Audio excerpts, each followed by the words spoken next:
Let's start with rocker. This is how a surfboard shaper measures rocker. You put a long straight edge on the board, and the straight edge sits at the midpoint of the board. And then this is your rocker back here, the gap to the straight edge. And as you can see, there is rocker at the tracks. This is going to be flat, but where the tracks are centered in the rocker, the curvature is going to add mast rake to the board, because this is not parallel to the deck, and you don't want it to be, and I'll explain why. We're going to talk about mast rake and how it affects the way the board works. A mast rake is the angle of the foil to the deck being the zero datum point. Now, some people think that you want your foil and your fuselage to be parallel to the deck. In fact, you don't want that. There's more performance available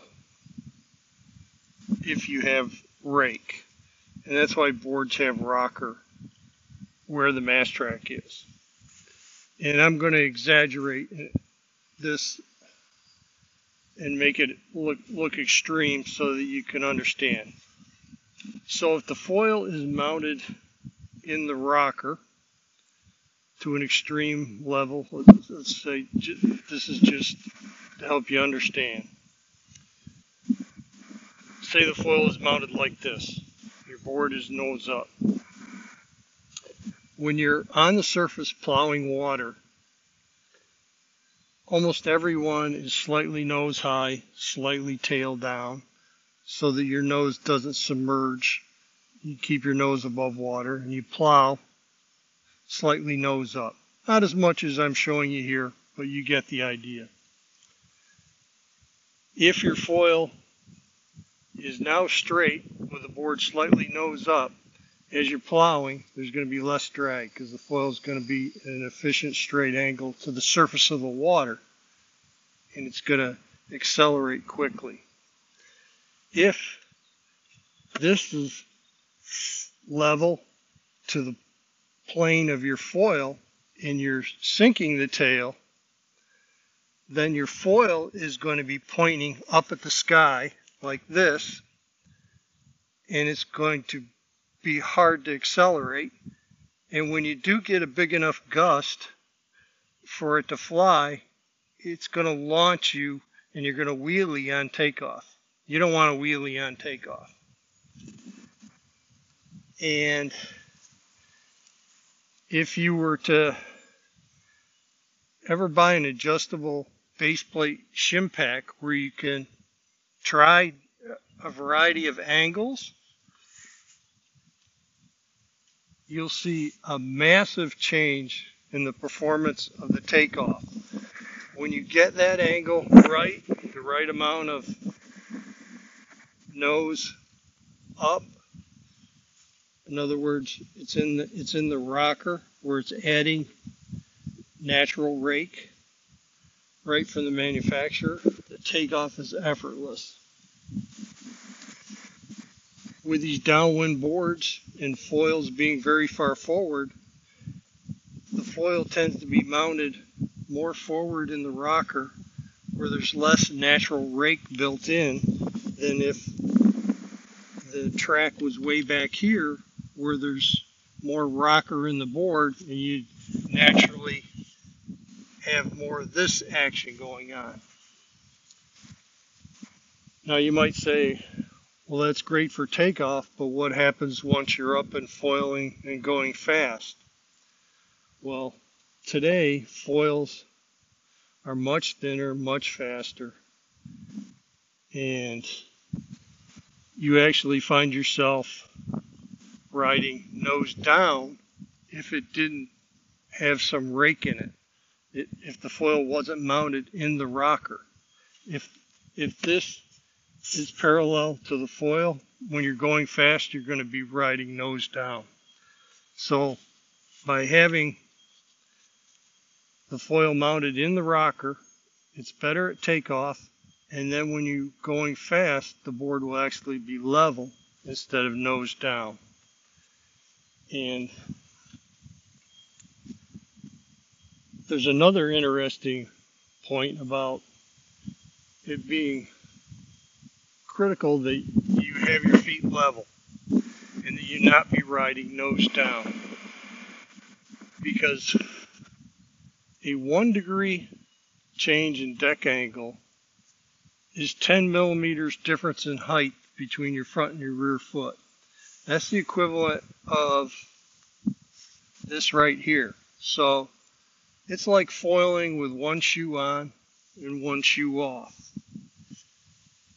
If you were to be walking around on the floor all day with one shoe and the other foot bare, you would tend to favor one leg over the other. Technically, it's not changing the foil balance, but your natural body balance is going to be altered because one leg is a different height than the other. So for winging, you want this to be flat when you're going full speed. And it will create a better feeling foil balance. Even though it doesn't technically change the balance, it changes your body balance when you're standing on an inclined floor versus a level floor. So it can create the illusion, if you're riding on a floor that's like this, that a foil is rear foot biased, when it might not be rear foot biased at all. It's just that the floor isn't level, so your body's trying to compensate for essentially riding like you got one shoe on and one barefoot. It's just totally messed up.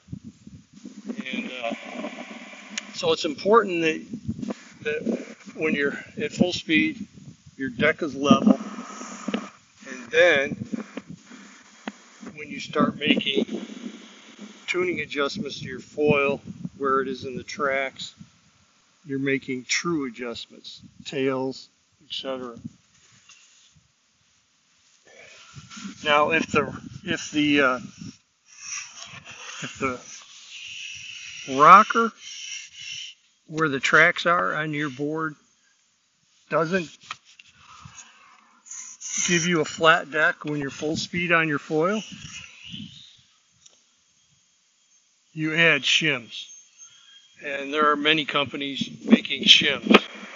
There are shims available for every brand of foil today. And I'm sure many people are wondering what's that all about.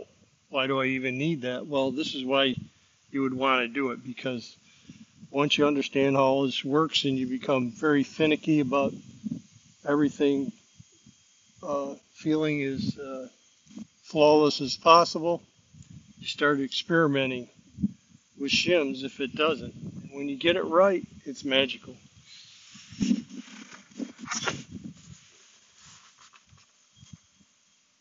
And it can be the need for a shim or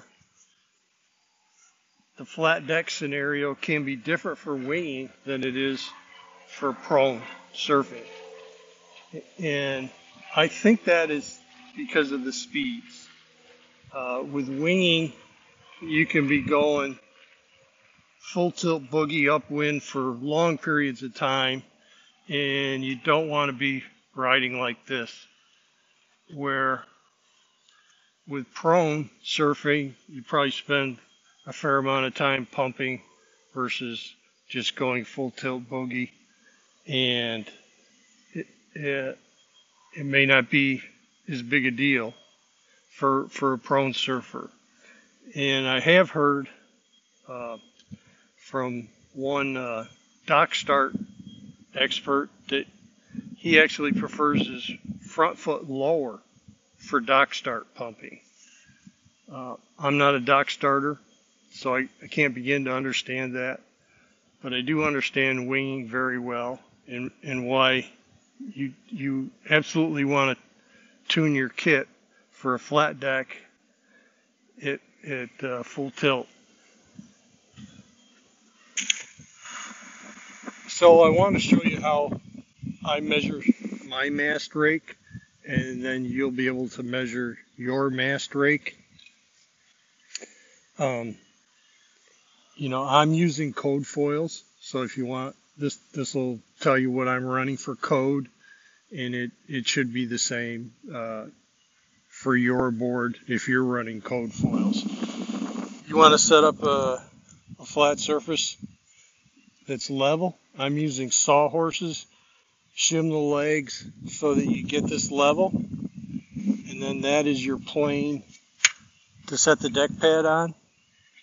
So you know your deck pad is the 0 datum. Put the mast on in the tracks where you're going to have it. Then get yourself a digital level and put it up here on top of the mast where the fuselage would be. And that readout here is going to be your mast rake. And on mine, it's 2 degrees. And for me to get 2 degrees up here, it takes a 1 degree base shift right here. And that is the perfect setup for me.